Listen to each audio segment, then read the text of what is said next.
بسم اللہ الرحمن الرحیم۔ دو کلمے ایسے ہیں جو اللہ تعالیٰ کو بہت ہی پسند ہے۔ حضرت ابو ذر رضی اللہ عنہ سے روایت ہے، نبی کریم صلی اللہ علیہ وآلہ وسلم نے فرمایا، لا الہ الا اللہ کہنا میزان میں سب سے بھاری کلمہ ہے۔ اگر اسے ایک پلڑے میں رکھ دیا جائے تو سارے آسمان و زمین دوسرے پلڑے میں ہو تب بھی یہ بھاری ہوگا۔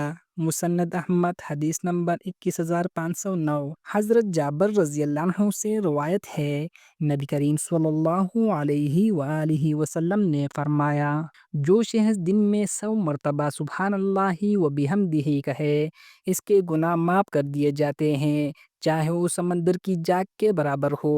صحیح مسلم حدیث نمبر 2691۔ حضرت ابو ہریرہ رضی اللہ عنہ سے روایت ہے، نبی کریم صلی اللہ علیہ وآلہ وسلم نے فرمایا، دو کلمے ایسے ہیں جو اللہ کو بہت محبوب ہے، زبان پر ہلکے، میزان میں بھاری، اور رحمان کو پسند۔ سبحان اللہ و بحمدہ، سبحان اللہ العظیم۔ صحیح بخاری حدیث نمبر 6682۔ صحیح مسلم حدیث نمبر 2694۔ قرآن میں ارشاد باری تعالیٰ ہے، اور اپنے رب کی تسبیح بیان کرو اور حمد کے ساتھ اس کی پاکی بیان کرو۔ سورۃ طٰہٰ آیت نمبر 130۔ تشریح: یہ دو کلمے سبحان اللہ و بحمدہ، سبحان اللہ العظیم نہ صرف اللہ کے محبوب الفاظ ہیں بلکہ میزان اعمال میں بھاری ہے اور زبان پر آسان بھی۔